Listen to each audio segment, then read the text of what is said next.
If you despise Zumba as much as I do not do Zumba. You can't, do some jazz squares to Pitbull, Julia? Come on. No.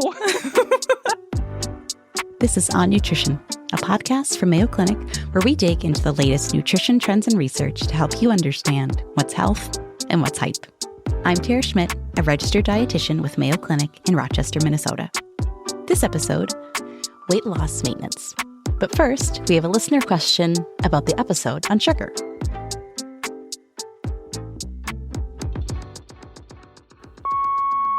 My name is Barry. I just listened to the podcast on sugar. Stevia was mentioned. Monk fruit was not. And I'm not sure if stevia is the same as monk fruit, but I'd like to know the answer to that if possible. Because I bought monk fruit to add to my baking, and I need to know whether that's something I have to calculate as the number of grams of quote-unquote sugar I'm taking into my body. Thank you. Hi, Barry. You probably know that added sugar in your food is a health concern, but are natural or artificial sweeteners any better? Both monk fruit and stevia are sugar alternatives, or what we call non-nutritive sweeteners. They're up to 100 times or even 300 times sweeter than white sugar. So when you use them in place of calorie-containing sweeteners like honey, non-nutritive sweeteners can decrease the total number of carbs and calories found in your foods and beverages, which may help with weight management and blood sugar control. But the verdict is still out on their long-term effects, so it may be best to work towards decreasing your intake of all added sweeteners, whether they have calories or not. I'm glad you asked about baking, because I love to bake as well. I recommend starting with replacing about a quarter of the sugar and gradually increasing it to 100% as you become more familiar with the taste and texture of the product. Remember, monk fruit is much sweeter, so you may be able to replace sugar with monk fruit, but be aware that the conversion ratio may not be 1-to-1. Thanks for your question. Now on to the show. Intentionally losing weight is a huge accomplishment, but it's only the beginning of a lifelong and life-changing journey. Because as much as we wish we could just will ourselves to stay a certain size, our bodies are always changing, and so are we. And according to some estimates, 80 to 85% of people who lose a large amount of weight will regain it. It might feel like the odds, or your body, are against you, but you're not alone. There are all kinds of strategies, resources, and people here to help, including my colleague, Julia Jurgensen. Julia is a nurse practitioner in family medicine and bariatric surgery who works with patients every day to help them lose weight and keep it off long term. Thanks for being here today. I'm so excited to be here and share all this fun stuff with you. So you and I know that there are many, many ways to lose weight. We've got this whole heap of dieting and exercising. Now prescription anti-obesity or weight loss medications are available. We've got bariatric procedures and we've got bariatric surgeries, gastric sleeves and bypasses. We've got balloons that we're putting in people's stomachs now. It's all very exciting. Mm-hmm. And you and I are never here to shame or praise any one particular method because everyone's needs are different. We look at patients as individuals. We look at their health histories individually. Why do some approaches work for some and not others? I think everyone's different, whether it comes to diabetes or blood pressure. Like each disease is unique. Mm-hmm. So obesity is no different. So what works for patient A isn't going to necessarily work for patient B. And what works today may not work 5 or 10 years from now for the same patient. So we have to really be always thinking about what do we need in this moment for our patient and what do we need to be thinking about today, tomorrow, 5 years down the road, and how do we need to adjust for that person. And I feel like we have even been in meetings or care conferences together where I'm talking about the patient's eating habits today. The surgeon is talking about their health needs today. You are talking about their likelihood of success in 3 years. And it's actually okay that we all have these different opinions because they're all valid, but it's really complicated. It is complicated. And I think we need all the disciplines together to be able to successfully help our patients. Let's talk about some of the different ways people lose weight and what kind of outcomes you've seen. We call them pathways in the clinic. It could be a lifestyle pathway, diet and exercise, a medication pathway, surgical, or procedural. Do you have some stats or insight into how these usually turn out? I'll give you some general statistics. Certainly, there's outliers to all of these. But in general, that lifestyle piece, if we see 5 to 10% of body weight loss, that's phenomenal.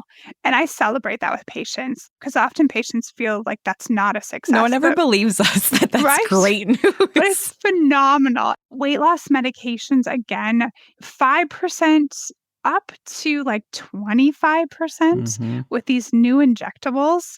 We're seeing some phenomenal results with those injectables. But again, they really vary depending on the weight loss medication. And then surgery, we are anywhere from 25 to 45%. It depends on our surgical type and the patient. So it's a lot of variation within there, but it depends on the patient. It depends on the pathway, but there is a huge variation between 5% and 45%. And this is changing, especially with these medications. But what we used to say, or kind of what we used to draw in office, is this pyramid where on the bottom is lifestyle. And we're saying, okay, this is the foundation, everyone. I don't care if you're getting surgery. You have to do the foundation, which is dieting and exercising and behavioral change. And then we moved up the pyramid into medication and then into procedures, into surgeries. We used to say the higher on this pyramid you go, highest being surgery, the most weight you are likely to lose because of the intervention. But as you go up that pyramid, you're also increasing the risk, right? Surgery is a lot different risk than like, hey, I'm going to go count my calories on an app. So sometimes that's how we have to kind of weigh the pros and cons. And then, like we were talking about, look at that patient and their medical history and their lifestyle as a whole. Exactly. So let's talk about that first year after someone has actually been successful in reaching their goal weight or an improved weight, whatever that may be. Sometimes I call it the honeymoon phase. Absolutely. That first year after surgery or weight loss medication, whatever it may be, we got to goal. Things are really good, right? We've got a new set of clothes, a new set of patterns in our day, confidence. We have lots of people telling us how amazing we look. And, we're driven by feedback, right? And so we're getting, that feedback. Kind of like an external validation. That's a really awesome place to be. So that reinvigorates, like, let me keep going, right? But those people that are like, oh, wow, you look so fabulous, that eventually changes. Those people have already seen you. They're used to the new way you look. And so that external validation ends eventually, and that honeymoon phase is no longer going to remain long term. And so then it turns into, what am I doing as the individual? Am I continuing my habits? Am I continuing to do the things I need to do to maintain the success I've had with my weight loss, however I got there? Because I'm not going to always have those external reminders. And I think that's often the hardest phase. It's when the rubber hits the road. It's that long-term maintenance phase that is honestly, I think, the hardest part about weight loss. And it's sometimes less exciting, not only because you're getting less external validation, but because you're not seeing as many changes, right? The first pound you lose, you're like, yes, this is working. Yeah. And the first new pair of jeans you get, you're like, yes, look at these. But you cannot continue to lose weight and continue and continue until you are 0 pounds. Not realistic and not possible. So eventually you will hit some kind of plateau and you will no longer get the validation from the scale. And you will no longer get, like you said, maybe from other people. Your doctor's already impressed with you and they're happy with you, but you can't continue to get off medications if you're not on any medications anymore. So do you feel like the biggest challenge is continuing to do the work? I think continuing to do the work, but also continuing to maintain those habits in the environment we live in. We live in this obesogenic society. We live in this world where you walk or drive down the road and you are bombarded by food. You turn on your TV, you're bombarded by food. And so that constant reminder of all these foods, all these things. And that desire to go back to old habit has to be there, right? So how do you continue to remind yourself like, oh, I have new habits and I'm not going to choose my old habits? And it's hard because we live in a society that is very different than what many people need in order to succeed in maintaining weight loss. And let's just say there are no billboards for salad, right? And there are no commercials for fruits. Okay, maybe avocados. I think they have a commercial on there. But what we see as these triggers and reminders in the ease of getting food, we're not talking about nutrient-dense, low-calorie foods. We're talking about ultra-processed, very calorie-dense, likely low nutritionally valuable foods. So it's the opposite of what would benefit our population. You and I don't love this fact, but we do know that the majority of people who lose a large amount of weight will gain at least some of it back. Mm-hmm. I think we can talk about habits. I think we can talk about motivation. Are there also biological factors at play? Yeah. There's kind of this new theory out there, the set point theory, that our body over time, it's like fighting us. So set point is what each individual person's body determines as their comfort zone. Like your body is happy at this weight, and everyone's body is happier at a different weight. And that doesn't mean exactly 1 pound. It's a little bit of a range. And we can move that range, but the body likes to be at a specific range. And it says, hey, now you've reduced calories on me. And it is literally sending signals like hunger pains and constantly sending it to us. And it's literally slowing down our metabolism to bring us back to our set point. Are you okay? Like, why are we losing weight? Yeah, like, hello, like, let's go back. Why are you doing this to me? And so basically it's fighting against our efforts that we are choosing. How I describe it is, this is where my body kind of naturally goes towards, kind of regardless of what I'm doing sometimes, which is a pain in the butt if you don't want your weight at where your set point weight is. And that doesn't mean we don't get a win or we give up, right? We can choose what we feed our body. We can choose how we exercise and the sleep that we get and the stress management and the medications. We can choose all those things, but our body is going to use certain mechanisms and fight back against us somewhat. And we saw this in the Biggest Loser study. So we are not just talking about the show, and you can have positive or negative feelings about that show. That's fine with me. But what we care a lot about is the information that we got afterwards and like years afterwards of these contestants. We know lost a large amount of weight. We know they lost it very quickly. And we know that their health was improved, and that was positive. But then we found that they had significantly slower metabolisms, which you can guess with a lower body weight, but also were struggling with increased hunger. It's harder to keep the weight off. I always say that there's this confounding factor of they're no longer living on the set of The Biggest Loser. So can you explain some of those more physiological aspects of why the body makes it difficult to maintain weight loss? So we have some hormones in our bodies, the ghrelin hormone. It's like our hunger hormone.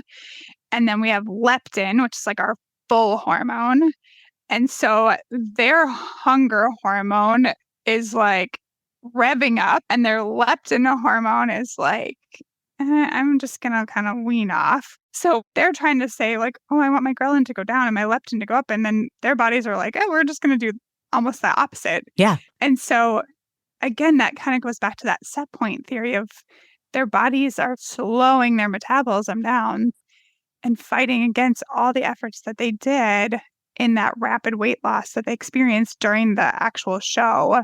And now they're back in their own kitchens. With all their own environments. Yeah. Let's talk about bariatric surgery, because when someone undergoes weight loss or bariatric surgery, some of the things that you were talking about change, right? So sometimes ghrelin and leptin are impacted. Often we also have a change in the size of someone's stomach, or sometimes they're plumbing, as I say, like how their intestines are routed. So when someone regains weight after bariatric surgery, Is this a result of the surgery itself, a complication or a failure? Is this lifestyle habits? What's going on here? That is a big question.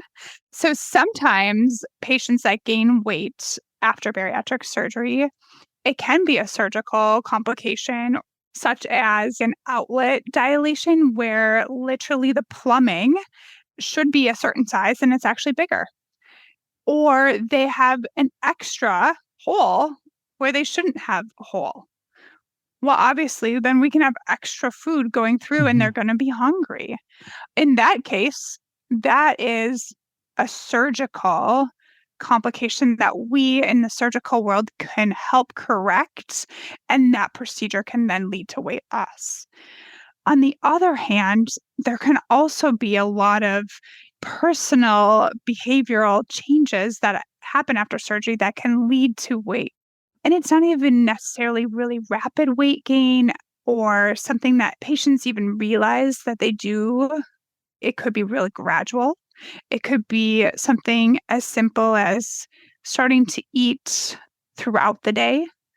People typically call it grazing. I don't love that term, but kind of a continuum of eating. When we continue to eat into a small stomach, that kind of breaks the purpose of the surgery and it allows you to eat all day long. You can also binge through surgery sometimes. Patients have maladaptive eating through these surgeries. Patients can tell us that they have a loss of control with their eating, so they just continue to eat despite feeling very, very full. And that can actually lead to those outlets being dilated Mhm. or enlarged. We can also have to think about it may not be the calories just going in, but what's going out? Or Yeah. is the lifestyle just sedentary, right? Mhm. Are you sitting all day at work? Are you not exercising? What is that factor too? What's the liquid calorie look like? I call that the sneaky calorie or the low hanging fruit. It's always the first thing that I try to go after when I'm thinking about people's habits and what can we change when we're starting to think about weight gain after surgery. You're talking a little bit about behavioral drift. So, Mhm. in the first year, maybe even 2 years after my weight loss intervention, I am diligent. I am following I was going to say rules, I should say guidelines. I Yeah. am doing what I was told. I'm measuring, Yes. whatever it may be. Yes. And that gets old. Like, we can be honest. I'll tell people and my patients, like, this is not necessarily fun. No one Mhm. loves to count calories or measure their food. It's necessary in a lot of cases. And in this case, I'm trying to prevent your outlet from being dilated. I'm trying to keep your weight loss successful, or I'm trying to keep you at a healthier weight. But year after year after year, our habits can kind of, as we call it, drift back into old habits. And so it's not this automatic regain and I'm back to my baseline weight. It's a pound here and a pound Mm. there and 2 pounds. And it can be very, very gradual. But over the course of 10 years, 15 years, it can be pretty dramatic. Absolutely. And it's hard doing something like measuring all your food gets so boring and repetitive. The pain in the butt. We don't even want to do every single no, no, thank you. Just So, kidding. we understand that. So it's learning how to do what you need to do in order to not drift completely away and recognizing when you need to tighten up and when you can loosen the reins. And I think that's really truly the value of having patients coming back and seeing their team because that's when they recognize it's like, oh, I'm drifting. Let's talk a little bit about weight loss medications. So there are weight loss medications that have been around for a very long time. Mhm. We know that, but I don't think the public has always known that or been as familiar. But let's talk about what happens when someone stops taking a weight loss medication. So a lot of times we were talking about Wegovy and these GLP-1s, and people don't necessarily want to be on them forever. Right now, as of today's date, they are expensive. Sometimes they cause side effects, which you can argue is the mechanism of action or part of it or not. But there's a fear now of, okay, but if I go off this medication, what's going to happen?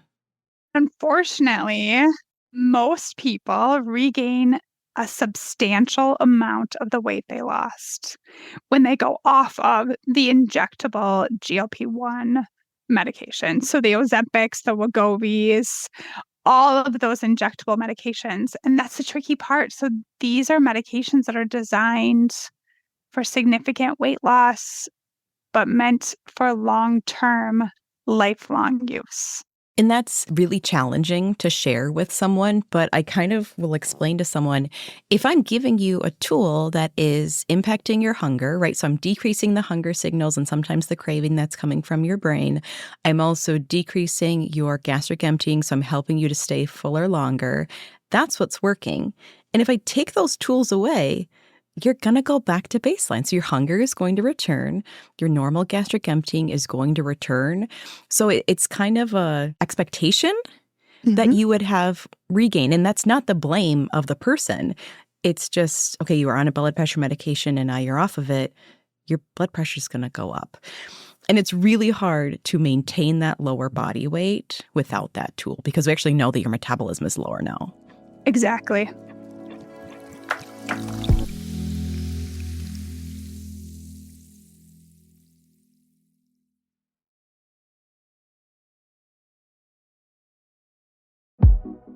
So no matter how you lose weight, diet and exercise, medications, or surgery, maintaining weight loss is a real challenge. Once the newness and compliments fade, it's not easy to keep up that vital, but also very boring work. There's a couple of reasons weight tends to come back. For one, our bodies like to stay in a general weight range, called our set point range. Anytime we move away from that, our hormones and metabolism adjust to try to bring us back to that baseline. Another reason people tend to regain weight is behavioral drift. They gradually slide back into old habits over time. Weight gain can also happen due to surgical complications. So, long story short, we've got our work cut out for us. Let's get strategic and talk about some do's and don'ts for weight loss maintenance. Let's talk about rate of weight loss. I think most people would agree with me that if we lost like 5 pounds in 5 days or 30 pounds in 30 days, we'd be quite thrilled. But does slow and steady typically win the race? I would say in most equations, yes. Slow and steady wins the race. I say the only time that this is not the norm is in the surgical world. First of all, it tends to be a more sustainable weight loss. We tend to not affect the metabolism. We're not affecting like muscle loss because when we have that like dramatic weight loss, we tend to lose fat and muscle. So slow and steady tends to be more of a true fat loss. And then we're not just like doing something crazy like going on a liquid diet or eating grapefruits for a week. Cabbage soup or whatever people did. I often tell patients that your percent adherence to whatever plan we're talking about, whatever changes we're talking about, is likely more important than the plan that you're selecting. Can you do it? Can you do it well? Can you do it for a long time? Absolutely. Because if I tell you, Tara, to go eat fish and broccoli and brown rice, I hate all those things, then I've done you no good. No. Right? Versus like if we come up with a plan that you leave my office saying, oh my gosh, I can actually do this. What a much more successful plan you're going to have. Yes. Food is also enjoyment, right? It's not just our fuel. It is enjoyable. And we want our patients to enjoy their food, even if we're losing weight. Once people are at a lower weight, what do you think are some of the most important behaviors that they can avoid? Let's start with the don't do this list first. The things that I like to say, let's not add back in things like unintentional snacking, like you're sitting at your desk and all of a sudden the chip bag is open and you have no idea how you got through half the bag. Lack of movement, just sitting all day and not recognizing that you haven't moved from your desk. When you mentioned unintentional snacking, that also made me think of liquid calories. It's so easy to start drinking something sugary, and next thing you know, it's all gone and you don't even feel full. What are some examples of liquid calories that you've come across? I feel like this could be quite a long list. So soda in the South, sweet tea is a big thing. Alcohol. Juice. Sports drinks. Energy drinks, Mhm. milk. I'm good with milk, but the flavored milks is where it gets tricky. Or milk in excess. Sugar-based coffees are everywhere. I believe Dunkin' has a drink out there right now that has the equivalent of like 14 donuts. In sugar? Sugar. 14 donuts. So basically, what I'm saying is you could eat like 13 of them. 13 donuts and you'd still have less sugar than the one coffee drink. Or you know what you could do is just have black coffee and one donut and you'd probably be more satisfied. Yeah. So when you look at it mathematically and from a satiety standpoint, hey, like you can probably actually just enjoy that donut and you're coming out better, shockingly, than having the special drink. I've been known to like literally rewrite patients' coffee orders in my office. I think it's fun. I'm like, do you know that you can ask for 2 pumps instead of 4? And then they're like, I don't want to be that kind of person. I'm like, why? You're paying $7. I'll sometimes have a conversation with patients in an absolutely neutral way, not blaming, not shaming, but say, what do you feel like were some of the contributors, habit-wise, to your weight gain? And most people know I can list 10 for me right now. And then those, for that person specifically, are the ones that we need to like avoid like the plague, because those were triggering for some people. Some people do drink liquid calories and some people don't. So if I lecture someone about soda who's never drank soda in their life, like what a waste of your time and my time. So sometimes I'll look at what were their habits like when they had a higher body weight or when they had less healthy habits and say, we need to really be mindful of these because it sounds like they could be your personal triggers to excess calorie intake. I love that.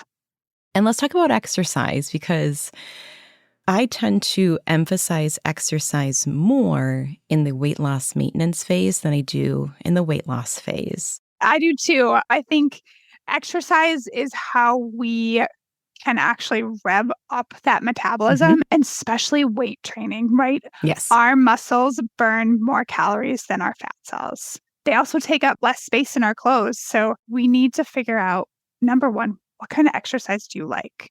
If you despise Zumba as much as I do not do Zumba. You can't like do some jazz squares to Pitbull, Julia? Come on. No. But if you love weight training and you want to do it by yourself at home, do it yourself at home with a video. If you need to go to the gym and you need to be involved in a class, go to a gym and be involved in a class.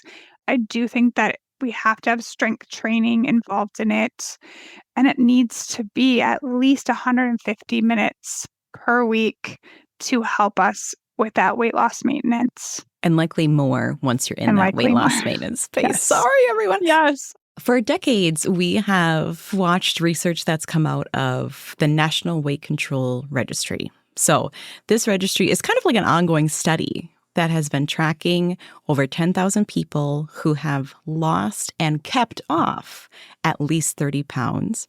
They did not specify how you had to do it. So some of these people did lifestyle or commercial diets, etc. And the coolest thing about this group is that they've collected a bit of a list as to common attributes. So a few of them are waking up early, watching less than 10 hours of TV per week, exercising at least 1 hour per day, weighing themselves weekly. 98% of them changed their eating habits to a lower calorie diet. Why are some of these what we could consider small changes so effective? They may seem really minor, but when you look at it, like the waking up early, that like helps us prep for the day, right? I know there's research out there that those that tend to get up earlier, they tend to eat healthier. They tend to exercise more too. I should say people who exercise in the morning tend to be more consistent than people who do not, because guess what? It's already done. So you don't have any excuses. Yeah. I mean, the first thing I do when I get out of bed is my workout clothes go on and I go downstairs and I work out, because by the time I figure out that I'm working out, I'm already halfway done. And so I think that's some of it. 10 hours a week of TV, gosh, less sedentary time, right? The weighing themselves weekly. I talk to patients about this often because they'll say, like, is it better to do it daily, weekly, not at all? And I always say, what helps you? I think it's good to have a check-in of some sort, as long as it's not harmful to you, like to have that check-in. And I have some patients that have to put the scale away and just do it once a week and then put it back away. But I think having that check to make sure they're not way off base. And I should say that these are not small habits. They don't seem extreme when we look at the world of dieting, but exercising an hour a day, that's great. These people are working their butts off, and the reason that they're successful with weight loss maintenance is because they're doing what needs to be done. They're maintaining their lower calorie diet and they're burning and ideally maintaining or building muscle mass to keep that metabolism fight going.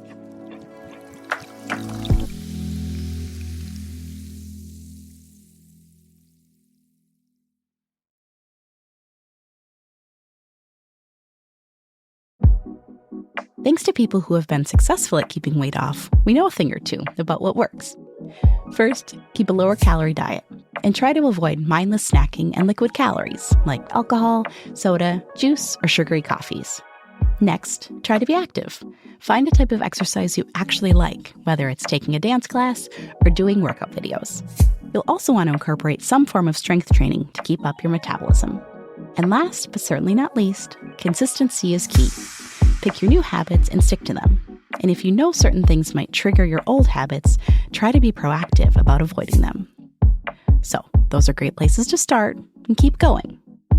Now, let's talk about resources to help you along the way.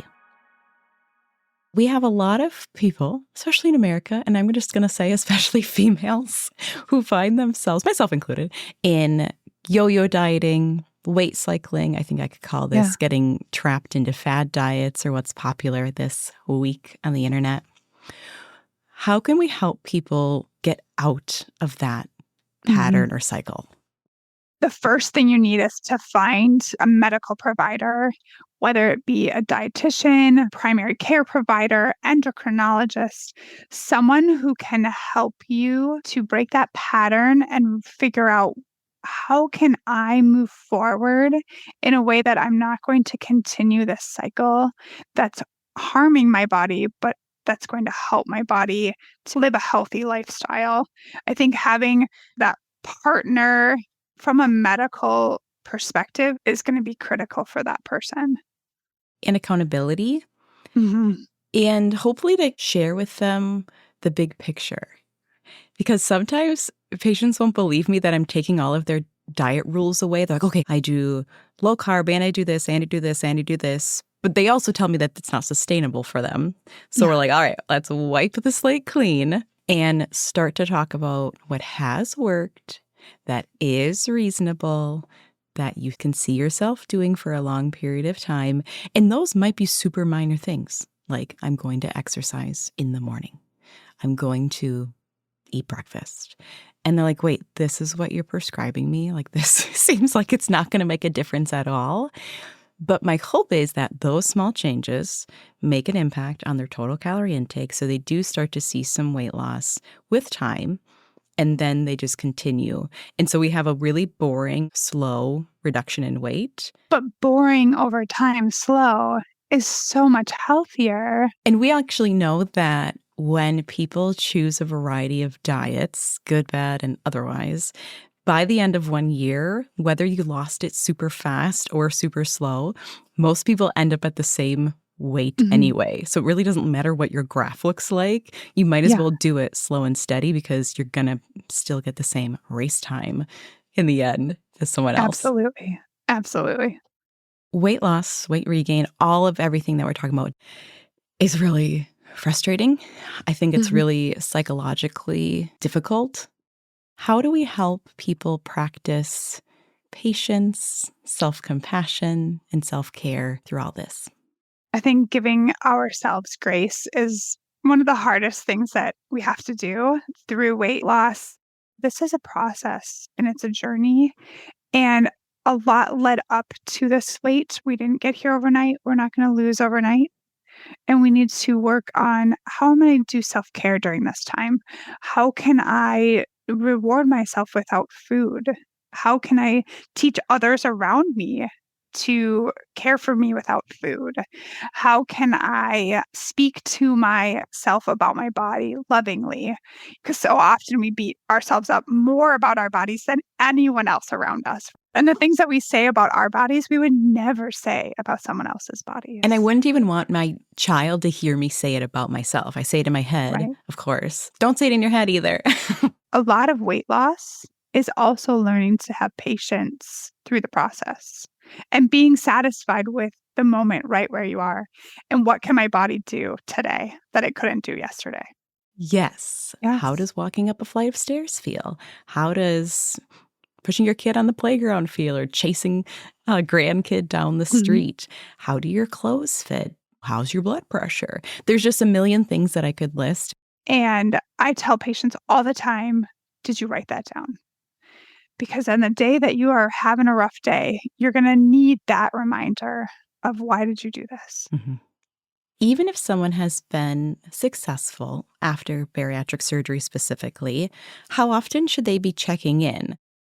So in that first year after surgery, we recommend coming in essentially like every 3 months Mhm. to check in with the bariatric team. And then after that, we recommend on a yearly basis, essentially forever. Because your bariatric surgery team, they know your bariatric surgery better than anyone else in your healthcare team. What does that weight trend look like? What are the GI side effects? What's that diet look like? Are there any of those kind of like, "Ooh, I didn't realize that I was drifting away from doing what I was supposed to. Am I taking my vitamins? What do my vitamin labs look like?" Unfortunately, attrition or lack of follow-up is significant after bariatric surgery, often because of patients feeling like they're doing well, Mhm. or because patients are like, "I'm not doing what I'm supposed to, so I I don't shouldn't want go to come in." in. And as a provider, I wanna see all the patients. We wanna help patients wherever they're at, but we can't if we can't get them in the office. I would always say, if you're doing great a year from now, that's awesome. I want you to come in. I will give you a high five. Julia will look at your labs and your blood work and your urine, and we'll say, that's great. And then we will let you leave. And if you're not doing well, I want you to come in and I want us to have a conversation, let's say about the 5 pounds that you've gained in the last year before that 5 pounds becomes 30 pounds, because I have seen Mhm. that before when someone comes in 10 years later and I'm like, I haven't seen you in 9 years. And they're like, yeah, I wasn't doing great. And I'm like, I wasn't going to yell at you. I was there to Mhm. help you. It's hard to come in and ask for help, right? As humans, we want to just figure it out ourselves. What are some resources if people want support outside of their clinical team? We're wonderful, of course, but what if Mhm. they want more of a peer support or online, Mhm. or they want to be a little bit more anonymous? So, of course, there's a lot on social media. It can be a little scary, so just Uh-huh. be careful out there. So Mayo Clinic does have a Mayo Connect, actually has a phenomenal support group for bariatric surgery, and it's moderated, and those patients are really interactive on there, and if there's questions, they'll actually reach out to the team, so I highly recommend that one. There's actually a blog on there as well, on the weight management blog. They are actively posting from our team. There's recipes that are on there. There's frequent questions that we get on all sorts of topics. So that is connect.mayoclinic.org. So it acts as a support website for a ton of different diagnoses. So people who are going through the same thing that you or a family member is, whether or not you're a Mayo Clinic patient, actually. Outside of Mayo, of course, there's plenty of other resources, but the thing that you want to be careful with is just recognizing, is it a reputable site? Hmm. Absolutely. Do you have a story about a patient and their weight loss journey that you wouldn't mind sharing with us? I do. I have a phenomenal story. Actually, I have a gal who I have followed for many, many years. When I first met her, she weighed over 400 pounds. And so she came to us and wanted to do surgery. And we told her that before surgery, she really needed to lose a little bit of weight. And what I remember the most about her pre bariatric surgery experience is that when she started with us, she could barely walk around her kitchen table, but she committed to starting walking. And so she would walk laps around her kitchen table. That was her exercise goal. That was her exercise. And she built up over time. And I remember, I think 6 months in, she walked to my appointment for the first time. And she said, "Did you see that there was no wheelchair out there for today? I walked here today." And you have to understand, Mayo Clinic is huge. And so to get from the parking garage to my office is like a very long ways. And so that was huge for us. And then she had surgery, and she was an incredibly diligent patient about coming to see me. And she's lost over 250 pounds. And the best part of her story is not her weight loss journey, but it's where she walks. So she and her husband now go to Mall of America, and they walk 5 days a week around the 3rd floor for an hour and a half. She changed her life. I absolutely have goosebumps right now. I adore her and her husband. So she is why I do my job every single day. Julia, thank you so much for spending time with me today and sharing all of your wisdom. Absolutely, Tara. It was so fun to be with you today. So if you're feeling stuck on your weight loss or maintenance journey, your care team can be an amazing resource. They can help you find a path forward that works for you, as well as provide accountability and encouragement. And if you've had bariatric surgery, check in with your team once a year, no matter how you're doing. We're happy to give you a high five or some helpful tips for how to readjust your habits. Mayo Clinic Connect is also a great resource to find other people who are going through the same things. It's a forum that's moderated by healthcare professionals, and there's other helpful content like blog posts and recipes from the Mayo team. That's all for this episode. But if you've got a question or topic suggestion, you can leave us a voicemail at 507-538-6272. We might even feature your voice on the show. For more On Nutrition episodes and resources, check us out online at mayoclinic.org/onnutrition. If you found the show helpful, please subscribe and make sure to rate and review us on your podcast app. It really helps others find our show. Thanks for listening, and until next time, eat well and be well.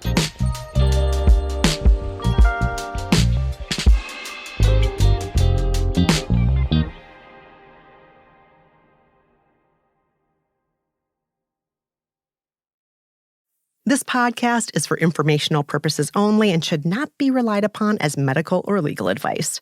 Always consult with a qualified healthcare provider for any medical questions. The appearance of any guest does not imply an endorsement of them, their employer, or any entity they represent. The views and opinions are those of the speakers and do not necessarily reflect the views of Mayo Clinic. Reference to any product, service, or entity does not constitute an endorsement of or recommendation by Mayo Clinic.